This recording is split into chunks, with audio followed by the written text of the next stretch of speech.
How's it going, everyone? Welcome back. So it's been a rather interesting few weeks to be a Cincinnati Reds fan. We've seen Goodwin, Casale, and Bradley's contracts all cut, and I kind of, you understood to an extent why you got rid of a couple of those guys, the Goodwins and Casales, to free up some cap space.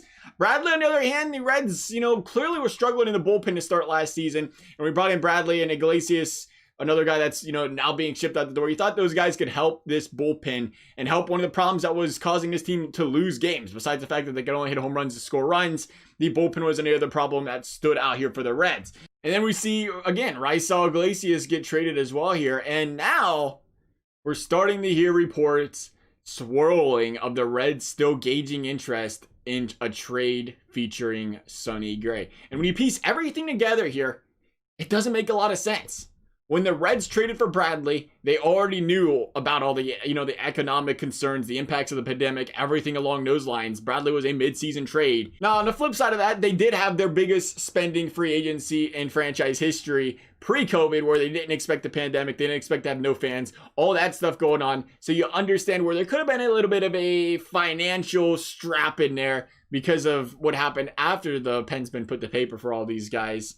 But when you put all this together, what does not make a lot of sense here is if the Reds knew there'd be some financial concerns and problems, and they was going to get to the end of the season, and it was going to say, hey, we're going to have to cut this guy, move this guy or this guy to try to open up some payroll and save some money here.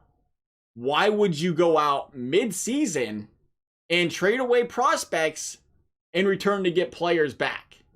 That is what did not make a lot of sense to me. If you was going to have this, do you want to call it a quote-unquote light rebuild for these Cincinnati Reds this offseason because guys are going away and they still want to try to be competitive at the same time, but they're trying to bring some prospects back, whatever they can there. You want to call it a light rebuild, whatever. But I go back there and say, okay, that's fine. But why would you trade away these prospects? Why would you why would you be buyers at the deadline when it was already as, tight as it was, where the Reds heading into the deadline almost looked like they weren't going to make playoffs. So it wasn't for that hot September. Why do you go out there and trade these prospects and continue to deplete the farm system if at the end of the day your goal is to do, again, shave some cap in the season? You won't be as competitive the year after that. And you presumably, you ain't going to be better this year than you were next year than you were this year.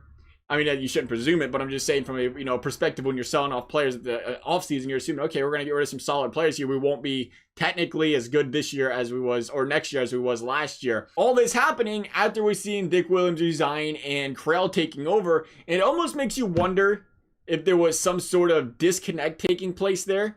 One where maybe Williams wanted to go all in, or maybe the Castellinis wanted to build for the future, whatever. Because he leaves and the Reds instantly start cutting bait.